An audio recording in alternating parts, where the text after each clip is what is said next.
اور اس دنیا کے اندر بہت سے اصحاب ایسے بھی گزرے جن کے بارے میں میرے آقا علیہ السلام نے باقاعدہ طور پر یہ الفاظ ارشاد فرمائے کہ یہ اللہ اور اس کے رسول سے پیار کرتا ہے، اللہ اور اس کے رسول اس سے پیار کرتے ہیں۔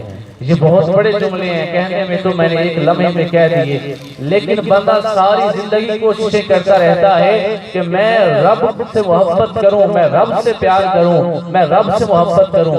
حدیث پاک سناتا ہوں، حضرت خمار رضی اللہ تعالیٰ عنہ، اصل نام ان کا کچھ اور تھا، صحابہ اس لقب سے بلایا کرتے تھے۔ بالکل پینڈو بندے، بڑے دیسی بندے، اور سرکار علیہ السلام سے اکثر یہ مزاح بھی کر لیا کرتے تھے، لیکن مزاح میں جھوٹ نہیں بولتے تھے۔ میں ان کا ایک مزاح بھی آپ کو سناتا ہوں۔ ایک دن توجہ ہے، آپ کی توجہ ہے، سوئے ہوئے ہیں، ایک دفعہ کہہ رہے ہیں سبحان اللہ، حضرت خمار رضی اللہ تعالیٰ عنہ سرکار علیہ السلام کی بارگاہ میں ایک دفعہ ایک پھل لے کے آتے ہیں، حضور بھی کھاتے ہیں اور باقی صحابہ بھی کھاتے ہیں۔ جب واپس گئے نا دوسرے تیسرے دن پھر منڈی گئے تو جس سے لیا تھا اس سے ادھار لیا تھا، اس نے دیکھا تو اس نے کہا میرے پیسے دے، کہا آؤ تو میں تمہارے پیسے دلاتا ہوں۔ اس بندے کو پکڑا، پھل فروش کو، اور سرکار علیہ السلام کی بارگاہ میں پہنچ گئے۔ جا کر کہنے لگے یا رسول اللہ، جو اگلے دن پھل کھایا تھا اس کے پیسے دیں، یہ مانگ رہا ہے۔ جو اگلے دن پھل کھایا تھا اس کے پیسے دیں، یہ مانگ رہا ہے۔ تو میرے آقا مسکرا پڑے، کہا میں نے کہا تھا تم تو خود لے کے آئے تھے اور یہ تحفہ نہیں دیا تھا۔ کہا یا رسول اللہ، غریب بندہ ہوں، میں کیسے تحفہ دے سکتا ہوں؟ میں منڈی میں گیا، میں نے نیا پھل دیکھا، میں نے کہا سب سے پہلے میں اپنے نبی کو کھلاؤں، پیسوں کو بعد میں دیکھا جائے گا، پہلے محبوب کی مرضی کو دیکھا جائے گا۔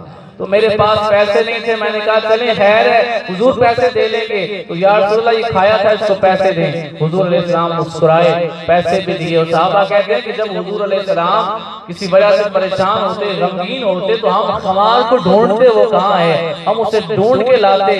جب وہ مسجد نبی میں قدم رکھتا، میرے آقا کھلکھلا کے مسکرانا شروع کر دیتے، اس کو دیکھتے ہی میرے آقا علیہ السلام خوش ہو جایا کرتے۔ تو جو اصل بات میں نے آپ سے کہی کہ ایسے بھی اصحاب گزرے جن کے بارے میں سرکار نے فرمایا یہ اللہ سے بڑا پیار کرتے ہیں اور اللہ ان سے بڑا پیار کرتا ہے۔ یہی خمار رضی اللہ تعالیٰ عنہ، یہ شراب جو ہے یہ مدنی دور میں حرام ہوئی، تو یہ پہلے شراب پینے کے عادی تھے۔